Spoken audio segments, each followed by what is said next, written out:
উটি ভারতের অন্যতম সেরা ভ্রমণ স্থানগুলির একটি। নীলগিরি পর্বতের মাঝে চা বাগান এবং ফুলে ভরা এই শৈল শহরটি ছবির মতো সুন্দর, তাই প্রচুর বলিউড সিনেমার শুটিং হয়েছে এখানে, বিশেষ করে ৮ এবং ৯-এর দশকে। এই সুন্দর শহরটি বেড়ানোর জন্য কিভাবে প্ল্যান করবেন সেটাই এই ভিডিওতে তুলে ধরছি।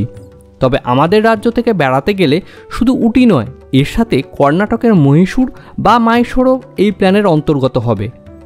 প্রথমে এখানে বিভিন্ন ভ্রমণ স্থানগুলি ইনফরমেশন দেব, তারপর এখানে ঘোরার প্ল্যানটা ঠিক কিভাবে করলে ভালো হয় সেটাও বলে দেব। এর সাথে অবশ্যই আরও গুরুত্বপূর্ণ কিছু ইনফরমেশন যেমন ট্রেন, হোটেল, কার, খরচ খরচা কত, সমস্ত একে একে বলে দিচ্ছি। তো অবশ্যই ভিডিওটা শেষ পর্যন্ত দেখতে থাকুন, খুব ইনফরমেটিভ একটি ভিডিও হতে চলেছে। উটি এবং তার আশপাশে যে সকল ভ্রমণ স্থানগুলি আছে সেগুলোকে আমি কয়েকটা পার্টে ভাগ করে আপনাদের সামনে প্রেজেন্ট করব। হ্যাঁ, এখন আমি গুগল ম্যাপে চলে এসেছি। উটি লোকেশনটা দেখতে পাচ্ছেন, এখানটা হচ্ছে উটি শহরটা। তো উটি শহর এবং তার চারপাশে যে সকল ভ্রমণ স্থানগুলো আছে ম্যাপের সাথে একটু দেখিয়ে দিই তাদের লোকেশনগুলো, তাহলে আপনাদের বোঝার সুবিধা হবে। কিছু জায়গা আছে যেটা হচ্ছে উটি শহরের একদম মধ্যে অবস্থিত, সেগুলো একে একে বলবো। আবার কিছু স্থান আছে যেটা এই যে রাস্তাটা যাচ্ছে মাইসোরের দিকে, এই রাস্তার ওপরে পড়বে, মোটামুটি 20-25 কিলোমিটারের মধ্যেই পড়বে। এবং সবথেকে দূরের যে পয়েন্ট সেটা হচ্ছে পাকায়া লেক, এটা প্রায় উটি বাস স্ট্যান্ড থেকে 25 কিলোমিটার দূরত্ব হবে। আরেকটা সাইড হচ্ছে কুন্নোর সাইড, এই কুন্নোরের আশপাশে যে সকল ভ্রমণ স্থানগুলো আছে এই সাইডটাতেই পেয়ে যাবেন, এবং এই রাস্তাটা কোয়েম্বাটোরের দিকে চলে যাচ্ছে। মেনলি এই দুটো জায়গায় বেশিরভাগ ঘোরাঘুরি করেন। আর এছাড়া আরেকটা জায়গা আমি দেবো, যদি আপনি একটা দিন এক্সটেন্ড করে নেন সেক্ষেত্রে এখানে দুটো লেক আছে, এই দুটো লেক আর একটা দিন ঘুরে আসতে পারেন। খুব বেশি দূরত্ব নয়, হয়তো 40 কিলোমিটার দূরত্ব হবে। তো একে একে সমস্ত জিনিসগুলোকেই আমি বর্ণনা করে দিচ্ছি, তো দেখতে থাকুন। তো প্রথমে আমি যেটি চয়েস করছি সেটা হচ্ছে উটি শহরের মাঝে যে সকল স্থানগুলো আছে সেগুলো। তার মধ্যে অন্যতম হচ্ছে উটি লেক, এটি বাস স্ট্যান্ডের একদম পাশেই অবস্থিত। অত্যন্ত একটি আকর্ষণীয় জায়গা। সকাল 9টা থেকে সন্ধ্যা 6টা পর্যন্ত এটি খোলা থাকে, আর এখানে প্রবেশ মূল্য 15 টাকা। আর এখানের প্রধান আকর্ষণ হচ্ছে বোটিং। এখানে গেলে প্রত্যেকে অবশ্যই একবার বোটে চাপেন। এখানে 3 ধরনের বোট আছে। প্রথমে হচ্ছে প্যাডেল বোট, এটাই সব থেকে ভালো। 2 সিটার, 4 সিটার এবং 8 সিটার আছে। 30 মিনিটসের জন্য পার হেড 100 টাকা ভাড়া নেওয়া হয়। শেয়ারেও চাপতে পারেন বা একটা বোট পুরো ভাড়া নিয়েও চাপতে পারেন। এছাড়াও আছে রোবোট এবং মোটর বোট। মোটর বোটেও 100 টাকা পার হেড টিকিট, এবং এক্ষেত্রে টাইম মাত্র 20 মিনিটস। এরপর আসছি বোটানিক্যাল গার্ডেন। 55 একর জায়গা জুড়ে এই বিশাল উদ্যানটি অবস্থিত, আর টোটাল জায়গাটা মোট 5টা ভাগে ভাগ করা আছে। এটি সকাল 7টা থেকে সন্ধ্যা 6:30 পর্যন্ত খোলা থাকে, আর এখানের প্রবেশ মূল্য 50 টাকা। এই টোটাল জায়গাটি ঘুরতে 1 থেকে 2 ঘন্টা সময় লাগবে। যারা ছবি তুলতে ভালোবাসেন তারা তো 2 ঘন্টার কম এখান থেকে বেরোবেই না, কারণ চারদিকে ছবি তোলার এত সুন্দর সুন্দর জায়গা আছে। আর গ্রীষ্মকালে সামার ফেস্টিভ্যালের সময় এখানে ফুলের যে প্রদর্শনী হয় সেটি এখানের বাড়তি আকর্ষণ, সেই সময় যেতে পারেন, খুবই ভালো লাগবে। বোটানিক্যাল গার্ডেন থেকে সামান্য দূরে পেয়ে যাবেন রোজ গার্ডেন। এখানে প্রায় 12,000 টাইপের গোলাপ পাবেন, খুবই সুন্দর এই গার্ডেনটি, অবশ্যই এটি দেখে নেবেন। উটি শহরের মধ্যে আরেকটি আকর্ষণীয় জায়গা হলো দোদাবেতা পিক। এটি উটি শহর থেকে 8 কিলোমিটার দূরে অবস্থিত। এই পাহাড়ের ওপর থেকে উটি শহরটাকে দেখতে ভীষণ সুন্দর লাগে, আর 360 ডিগ্রি যে ভিউটা পাবেন সেটিও অসাধারণ। এখানকার সময় সকাল 8টা থেকে সন্ধ্যা 5টা পর্যন্ত। তবে সকালের দিকে এখানে যাওয়াটাই ভালো, সকালের দিকে ভিউটা বেশি ভালো পাওয়া যায়। এখানে যাওয়ার জন্য এন্ট্রি ফি 10 টাকা। এখান থেকে ফেরার পথে দেখে নিতে পারেন টি ফ্যাক্টরি এবং চকলেট ফ্যাক্টরি। টি ফ্যাক্টরির টাইমিং হচ্ছে সকাল 9টা থেকে সন্ধ্যা 6:30 পর্যন্ত। খুবই সুন্দর, চা কীভাবে তৈরি হয় সমস্ত প্রসেসটা এখানে দেখানো হয়েছে, বা চায়ের যে বিভিন্ন ইতিহাস, আগে কিভাবে চা তৈরি হতো বা প্রথম কীভাবে এগুলো ইউজ হতো, সমস্ত কিছু এখানে দেখানো আছে, বেশ ভালো লাগবে। আর এর পাশেই আছে চকলেট ফ্যাক্টরি। যদিও এখানে চকলেট তৈরি করার পদ্ধতিগুলো দেখতে পাবেন না, খুব সুন্দর সুন্দর বিভিন্ন ভ্যারাইটি চকলেট এখানে পেয়ে যাবেন। ও হ্যাঁ, আরেকটা কথা বলতে ভুলে গেছি, টি ফ্যাক্টরিতে আপনি বিভিন্ন টাইপের টি টেস্ট করে দেখতে পারবেন, বিভিন্ন টাইপের, যার মধ্যে মশলা টি, চকলেট টি ইত্যাদি নানা রকমের আছে। চকলেট টিটা অবশ্যই টেস্ট করবেন, বেশ ভালো এটা। আর আপনি যদি মনে করেন বাড়িতে চা নিয়ে আসবো, সেই প্যাকেটও এখানে পেয়ে যাবেন। এছাড়া দেখতে পারেন উটি গল্ফ কোর্স, এটি বেশ সুন্দর জায়গা। এছাড়া আছে স্টোন হাউস মিউজিয়াম। পাথরের তৈরি এই ছোট্ট বাংলোটি 1822 সালে তৈরি হয়, যেটি উটির ফার্স্ট বাংলো হিসেবে পরিচিত। যদিও এটি এখন মিউজিয়ামে পরিণত হয়েছে। এখানে সকাল 10টা থেকে বিকাল 5টা পর্যন্ত খোলা থাকে, এন্ট্রি ফি 5 টাকা। এরপর পিকারার দিকে যে সকল ভ্রমণ স্থানগুলো আছে সেগুলো নিয়ে আলোচনা করছি। আর প্রথমেই আসছি পাইন ফরেস্ট। এটি উটি থেকে 8 কিলোমিটার দূরে অবস্থিত। এটি সকাল 8টা থেকে সন্ধ্যা 6টা পর্যন্ত এখানে ভিজিট করতে পারবেন। এরপর আরও কিছুটা এগিয়ে চলে যাবেন, পেয়ে যাবেন উইনলক টাউন নেচার ট্রায়ালস, যেটি 9 মাইল হিসেবেই বেশি পরিচিত। এই জায়গাটা অত্যন্ত সুন্দর। এখান থেকে যে ল্যান্ডস্কেপটা দেখতে পাবেন অসাধারণ। এই জায়গায় অনেক সিনেমার শুটিং আছে। আর এখানে সকাল 7টা থেকে সন্ধ্যা 6:45 পর্যন্ত খোলা থাকে। এখানের প্রবেশ মূল্য 20 টাকা। এরপর আরও 7 কিলোমিটার এগিয়ে পাবেন পেকারা ওয়াটারফলস। এখানে এন্ট্রি ফি হচ্ছে 20 টাকা। তবে এখানে গাড়ি একদম কাছে যাবে না, সামান্য একটু হেঁটে যেতে হবে। তারপর আর কিছুটা এগিয়ে পেয়ে যাবেন পেকারা লেক এবং ড্যাম। এখানেও বোটিং করা যায়, জায়গাটা খুবই ভালো। এই রুটের এইগুলো দেখে আবার উটি ব্যাক করতে পারেন। এরপর আসছি উটি থেকে কুন্নোর সাইড। এখানকার প্রধান আকর্ষণ হচ্ছে ডলফিন নোজ ভিউ পয়েন্ট। এখানে প্রবেশ মূল্য 15 টাকা। এখান থেকে চারপাশের যে ভিউটা কিন্তু খুব সুন্দর লাগবে। এর খুব কাছেই আরেকটা পয়েন্ট দেখে নেবেন, ল্যাম্পস রক। এখান থেকেও ভিউটা খুব সুন্দর লাগবে।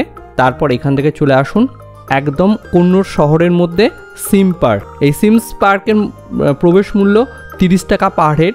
সকাল 9টা থেকে সন্ধ্যা 6টা পর্যন্ত খোলা থাকে। বেশ সুন্দর একটি পার্ক, অনেক গাছ আছে এবং বেশ কিছু ফুল গাছ আছে। তো এখানে ঘুরতে 1 ঘন্টার মতো সময় লাগবে, এটা দেখে নিন। এটা দেখার পর আবার এখান থেকে সামান্য দূরে আরেকটা পার্ক আছে, সেটা হচ্ছে কেটেরি পার্ক। এটার প্রবেশ মূল্য পার হেড 20 টাকা। এই সমস্তগুলো দেখে আবার উটি ব্যাক করতে পারেন। প্রয়োজন মনে করলে কুন্নোরেও থেকে যেতে পারেন। এর পরের ডেস্টিনেশন উটি থেকে 22 কিলোমিটার দূরে দুটি খুব সুন্দর লেক আছে। একটা হচ্ছে অ্যাভালাঞ্চ লেক আর একটা হচ্ছে এমারেল লেক। উটি বেড়াতে গিয়ে অনেকে এই দুটো জায়গায় অ্যাভয়েড করেন, কিন্তু ইচ্ছা হলে আপনারা যেতে পারেন। টোটাল যাতায়াত নিয়ে 3 ঘন্টার মতো সময় লাগবে, 3 থেকে 3.5 ঘন্টা তো লাগতে পারে। আমি প্রথমেই বলেছি উটি গেলে তার সাথে মাইসোরটা অবশ্যই ঘুরে নেওয়া উচিত। মাইসোরের প্রধান আকর্ষণ হচ্ছে ওয়াদিয়া ডাইনাস্টির প্রাসাদ, যেটা মাইসোর প্যালেস বা আম্বা ভিলাস প্যালেস নামে পরিচিত। এটি সকাল 10টা থেকে বিকাল 5টা পর্যন্ত খোলা থাকে। বড়দের জন্য 100 টাকা এবং 10 থেকে 18 বছর বয়সের বাচ্চাদের জন্য 50 টাকা টিকিট লাগে, আর 10 বছরের নিচের বাচ্চাদের ফ্রি। এটি ঘুরতে মোটামুটি 2 থেকে 3 ঘন্টা সময় লাগবে। রবিবার এবং সরকারি ছুটির দিন এটি বন্ধ থাকে। আবার প্রতি রবিবার এবং ছুটির দিন সন্ধ্যাবেলা এই প্রাসাদের সমস্ত আলোগুলো জ্বালানো হয়। তার রূপটা অসাধারণ। এটিকে ভালোভাবে দেখতে গেলে ছুটি ছাড়া অন্য কোনো দিন গিয়ে দিনের বেলা টোটাল প্রাসাদটাকে আপনি দেখতে পাবেন, আর ছুটির দিন সন্ধ্যাবেলা গিয়ে সেই লাইটিংটা দেখতে পাবেন। মাইসোরের পরের আকর্ষণ বৃন্দাবন গার্ডেন। এটি শহর থেকে 12 কিলোমিটার দূরে কাবেরী নদীর পাশে কেআরএস ড্যাম্পের পাশে অবস্থিত। 1932 সালে এই গার্ডেনটি তৈরি হয়। এখানে এন্ট্রি ফি 15 টাকা for adult and 5 rupees for children. এখানে বেড়াতে গেলে চেষ্টা করবেন অবশ্যই বিকালের দিকে যেতে। বিকালে এখানে ঘুরতে বেশি ভালো লাগবে। আর তার থেকেও বড় ব্যাপার, সন্ধ্যার সময় এখানে লাইট অ্যান্ড সাউন্ড শো হয়। সেই শোটা দেখতে হলে আপনাকে সন্ধ্যার বেশ কিছুক্ষণ পর পর্যন্ত থাকতে হয়। তো লাইট অ্যান্ড সাউন্ড শোটা উইকডেজে সন্ধ্যা 6:30 এবং 7:30টায় হয়, আর উইকেন্ডে 6:30, 7:30 এবং 8:30টায় হয়। সুতরাং আপনার প্ল্যানিংটা সেই মতোই করবেন যাতে বিকালে ঘোরা হয় এবং সন্ধ্যাবেলায় লাইট অ্যান্ড সাউন্ড শোটা দেখতে পারেন। এরপরের আকর্ষণ মাইসোর জুওলজিক্যাল গার্ডেন বা মাইসোর জু। এটি একটি খুব সুন্দর জায়গা। সাথে যদি বাচ্চা থাকে তাহলে অবশ্যই এই জায়গাটা ভিজিট করবেন। 168 প্রজাতির জীবজন্তু এখানে পাবেন। এখানের প্রবেশ মূল্য বড়দের 60 টাকা আর ছোটদের 30 টাকা, আর 5 বছরের নিচের বাচ্চাদের কোনো টাকা লাগবে না। মাইসোর জুয়ের টাইমিংটা হচ্ছে সকাল 8:30 থেকে বিকাল 5:30 পর্যন্ত। এখানে ঘুরে দেখার জন্য দুটো অপশন আছে। আপনি পায়ে হেঁটেও দেখতে পারেন, প্রায় 3 থেকে 4 কিলোমিটার হাঁটতে হবে। আর যদি পায়ে হেঁটে না হাঁটতে চান তাহলে ইলেকট্রিক কারের ব্যবস্থা আছে। সেক্ষেত্রে বড়দের জন্য পার হেড 200 টাকা এবং ছোটদের জন্য 150 টাকা টিকিট লাগবে। এর পরের গন্তব্য মাইসোর শহর থেকে 13 কিলোমিটার দূরে চামুন্ডা পাহাড় এবং চামুণ্ডেশ্বরী মন্দির। দেবী চামুণ্ডেশ্বরী ছিলেন মাইশোর রাজাদের গৃহদেবতা। পুরামতে মাইশোর বা মহীশূর ছিল মহিষাসুরের রাজ্য, আর দেবী দুর্গা চামুণ্ডা রূপে এই চামুণ্ডা পাহাড়েতেই মহিষাসুরকে বধ করেছিলেন। তো অবশ্যই এই জায়গাটা একবার দেখে আসবেন। পৌরাণিক দিক থেকে তো বটেই, আর প্রাকৃতিক সৌন্দর্যের দিক থেকেও এই জায়গাটি বেশ ভালো লাগবে। চামুণ্ডেশ্বরী মন্দির যাওয়ার পথে বা ফেরার সময় দেখে নিতে পারেন এখানে স্ন্যাড মিউজিয়াম, যেটি আপনারা পুরীতে বা কোনো সমুদ্রের ধারেই বেশি দেখে থাকবেন। পার হেড 60 টাকা টিকিট। খুব সুন্দর এটি তৈরি করেছে, রাস্তার পাশেই পড়বে এটি। মাইশোরে আরেকটি দেখার জায়গা হলো সেন্ট ফিলোমেন্স চার্চ। মাইশোরের মহারাজ কৃষ্ণরাজেন্দ্র ওয়াদিয়ারের সাহায্যার্থে 1941 সালে খ্রিস্টানদের জন্য এই চার্চটি তৈরি করা হয়। এর গঠনশৈলীটি বেশ সুন্দর, ভারতের অন্যান্য যে চার্চগুলো আছে তার থেকে বেশ কিছুটা আলাদা। এটি কিছুটা ইতালি বা জার্মানির বিভিন্ন যে ক্যাথলিক চার্চগুলো আছে দেখতে ঠিক সেই রকম। এটি সকাল 5:30 থেকে সন্ধ্যা 6টা পর্যন্ত খোলা থাকে। এখানে প্রবেশের জন্য কোনো প্রবেশ মূল্য লাগে না। চামুণ্ডা পাহাড়ের কাছে আরেকটি সুন্দর জায়গা হলো ললিত মহল। ছোটোখাটো সুন্দর এই রাজপ্রাসাদটি মাইশোর রাজাদের অতিথিদের জন্য ব্যবহার করা হতো। বর্তমানে এটি একটি হেরিটেজ হোটেল হিসেবে ব্যবহার করা হয়।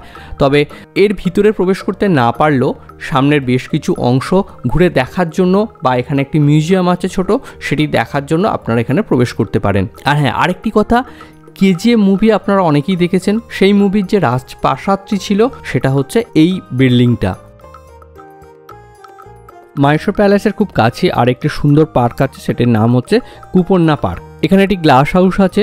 অক্টোবর মাসের প্রথম দিকে এখানে খুব সুন্দর ফুলের প্রদর্শনী হয়।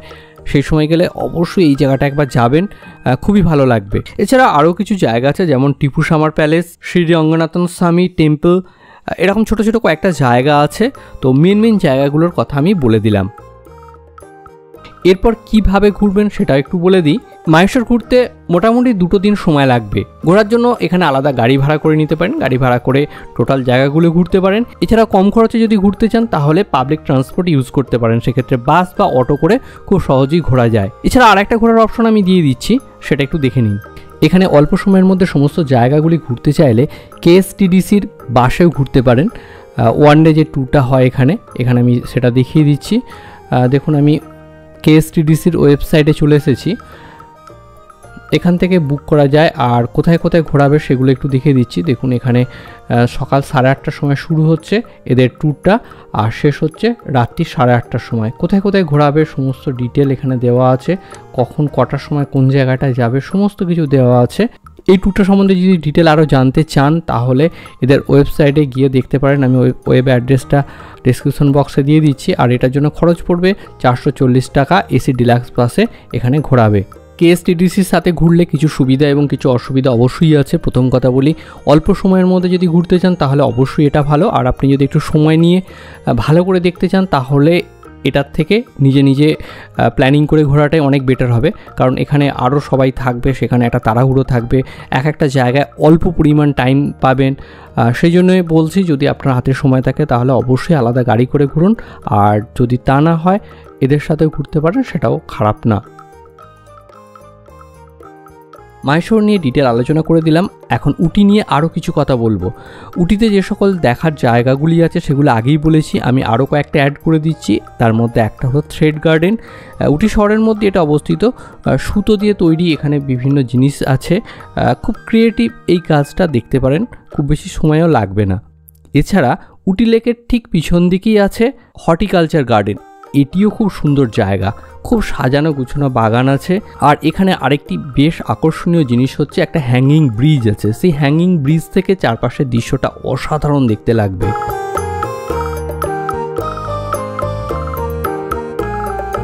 উটিতে আরেকটা আকর্ষণীয় এবং হেরিটেজ জিনিস হচ্ছে নীলগিরি মাউন্টেন ট্রেন বা টয় ট্রেন। এটি উটি থেকে মেট্রোপলিয়াম পর্যন্ত চলে। 46 কিলোমিটার লং এবং 16টি টানেল আছে এবং 250টি ব্রিজ আছে। পাহাড় এবং চা বাগানের মধ্য দিয়ে এই ট্রেন জার্নিটি অসাধারণ। এখানে গেলে অবশ্যই একবার এখানে ট্রাই করবেন। মেট্রোপলিয়াম থেকে উটি পর্যন্ত ট্রেনের সংখ্যা কম, কিন্তু উটি থেকে কন্নড় পর্যন্ত অনেকগুলো সারাদিনে ট্রেন আসা যাওয়া করে। কোয়েম্বাটুর থেকে উটি যদি যান সেক্ষেত্রে মেট্রোপলিয়াম স্টেশন থেকে উটি পর্যন্ত চলে যেতে পারেন, বা ফেরার সময় যদি উটি থেকে মেট্রোপলিয়াম পর্যন্ত আসতে পারেন। আর যদি সেটা না করেন কন্নড় পর্যন্ত একবার আসা বা যাওয়া করতে পারেন, সেক্ষেত্রে আপনার ট্রেন চাপার শখটা মিটবে। এখানে একটা গুরুত্বপূর্ণ কথা বলে রাখি, সেটি হচ্ছে এই ট্রেনের টিকিট আপনি আগে থেকে বুক করবেন এবং আইআরসিটিসির ওয়েবসাইট থেকে বুক করা যাবে। তবে একটা কথা, উটি লিখে সার্চ করলে আপনি কোথাও কোনো স্টেশন পাবেন না, তার কারণ এই স্টেশনের নাম উদাগামন্ডালাম, যেটির স্টেশন কোড UAM। এটা মনে রাখবেন, এইটা লিখে টাইপ করবেন তাহলে সহজে চলে আসবে। মেট্রোপলিয়ামের স্টেশন কোড হচ্ছে MTP এবং কন্নড়ের স্টেশন কোড হচ্ছে ONR। এগুলো দিয়ে টাইপ করলে আপনি খুব সহজেই এটা পেয়ে যাবেন। ট্রেনের টাইম, ট্রেনের ভাড়া কত, সমস্ত কিছু আমি ডেসক্রিপশন বক্সে দিয়ে দিচ্ছি, সেখান থেকেও পেয়ে যাবেন।